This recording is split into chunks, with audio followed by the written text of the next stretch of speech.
Breaking news.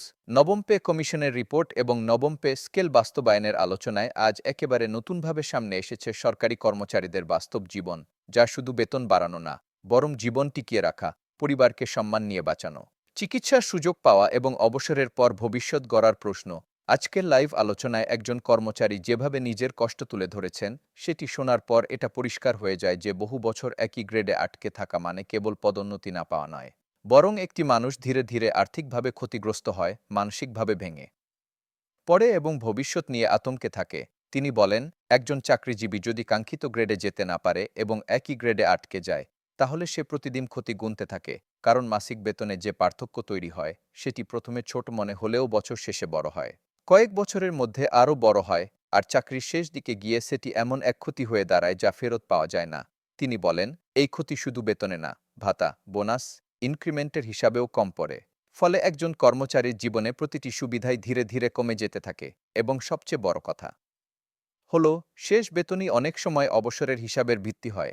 তাই শেষ বেতন কম হলে অবসরের টাকা কমে যায়, গ্র্যাচুইটি কমে যায়, ফলে যেই অবসরের টাকা দিয়ে ভবিষ্যৎ সামলানোর কথা, সেটাই ছোট হয়ে যায়। লাইভে তিনি ব্যাখ্যা করেন, একজন সাধারণ কর্মচারী চাকরি শেষে ঘরবাড়ি, ব্যবসা, জমি থেকে টাকা পাবেন এমন নিশ্চয়তা নেই, বরং অধিকাংশ কর্মচারীর একমাত্র অবলম্বন অবসরের এককালীন টাকা, যাতে সে বাসা ভাড়া দিয়ে থাকতে পারে, সন্তানদের দায়িত্ব শেষ করতে পারে এবং বৃদ্ধ বয়সে কারো কাছে হাত পাততে না হয়। কিন্তু যখন একই গ্রেডে আটকে থাকার কারণে সে টাকাটাই কমে যায়, তখন অবসরের পরে মানুষের জীবনে অন্ধকার নেমে আসে। আজকের আলোচনায় ব্লক পদের বিষয়টি খুব গুরুত্ব পেয়েছে। কর্মচারী বলেন, শুধু একটি পদ নয়, অনেক ব্লক পদ আছে যেখানে উন্নতির সুযোগ কম। আগে টাইম স্কেল বা সিলেকশন গ্রেড থাকায় ধাপে ধাপে গ্রেড আপগ্রেড হতো, ফলে একজন কর্মচারী পরিশ্রম করলে অন্তত কিছুটা এগোতে পারত। কিন্তু পরে সেই ব্যবস্থা বন্ধ হয়ে যাওয়ায় এখন বহু মানুষ একই জায়গায় আটকে আছে।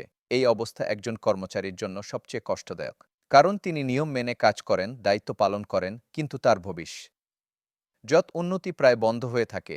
লাইভে তিনি দাবি জানান, কমিশন যদি পুরনো ব্যবস্থা পুরোপুরি ফিরিয়ে না আনতে পারে, তাহলে অন্তত ব্লক পদের জন্য আলাদা সিনিয়র গ্রেড ব্যবস্থা চালু করা হোক, যাতে চাকরির নির্দিষ্ট সময় পর পর কর্মচারীরা ধাপে ধাপে উন্নতি পায় এবং তাদের ক্ষতি কমে। আজকের লাইভের সবচেয়ে হৃদয়বিদারক অংশ ছিল চিকিৎসা সংক্রান্ত কথা। কর্মচারী বলেন, তার স্ত্রী দীর্ঘদিন অসুস্থ, অপারেশন হয়েছে, আবার নতুন জটিলতা তৈরি হয়েছে, কিন্তু টাকার অভাবে তিনি নিয়মিত ডাক্তার দেখাতে পারছেন না। তিনি বলেন, চিকিৎসা করতে গেলে শুধু একবার ডাক্তার দেখালেই শেষ না, তারপর পরীক্ষা লাগে, ওষুধ লাগে, ফলো আপ লাগে, আর এসবের খরচ একজন সাধারণ কর্মচারীর জন্য বিশাল চাপ। তিনি বলেন, একজন স্বামীর জন্য সবচেয়ে বড় কষ্ট হলো নিজের স্ত্রী ব্যথায় কাতর, কিন্তু সে চাইলেও চিকিৎসা করাতে পারছে না। তিনি আল্লাহকে সাক্ষী রেখে বলেন, এটা কোনো বানানো গল্প নয়, এটি বাস্তব জীবন, আর এই বাস্তব জীবনই প্রমাণ করে কর্মচারীদের জন্য ন্যায্য পে স্কেল কতটা জরুরি। তিনি পে কমিশনের সদস্যদের উদ্দেশ্যে বলেন, আল্লাহ তাদের হাতে ক্ষমতা দিয়েছেন, আর সেই ক্ষমতা দিয়ে আল্লাহ মানুষকে পরীক্ষা করেন। আজ তারা চাইলে এই দেশের লাখ লাখ কর্মচারী পরিবারের ভাগ্য বদলে দিতে পারেন। তিনি বলেন, কমিশন শেষ হয়ে গেলে আর এরকমভাবে উপকার করার সুযোগ থাকবে না।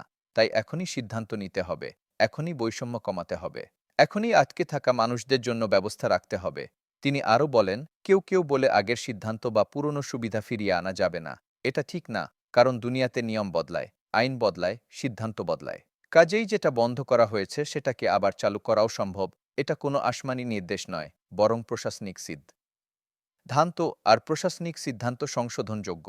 আজকের আলোচনায় কমিশনের প্রতি সম্মানও জানানো হয়। বলা হয়, তারা পরিশ্রম করছে, দ্রুত রিপোর্ট তৈরির চেষ্টা করছে, তাই তাদের প্রতি কৃতজ্ঞতা রেখেই কর্মচারীরা বলছে, আপনারা আমাদের অভিভাবক, আমাদের ভাগ্য নির্ধারণের জায়গায় আছেন, দয়া করে এমন একটি পে স্কেল দিন যা বাস্তবে কাজ করে। আলোচনা থেকে আরও উঠে আসে, যদি বাস্তবসম্মত পে স্কেল হয়, তাহলে রাষ্ট্রেরও লাভ হবে, কারণ কর্মচারীরা যখন সংসারের চাপ নিয়ে দিশেহারা হয় তখন কাজে মন বসে না, ভুল হয়, হতাশা বাড়ে, আর কিছু মানুষ বাধ্য হয়ে পথে যেতে পারে।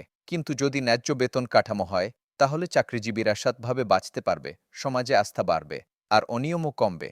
সবশেষে আজকের লাইভ থেকে বোঝা যায়, নবম পে স্কেল শুধু দাবি নয়, এটি দেশের প্রশাসনিক কাঠামোকে ঠিক রাখার শর্ত।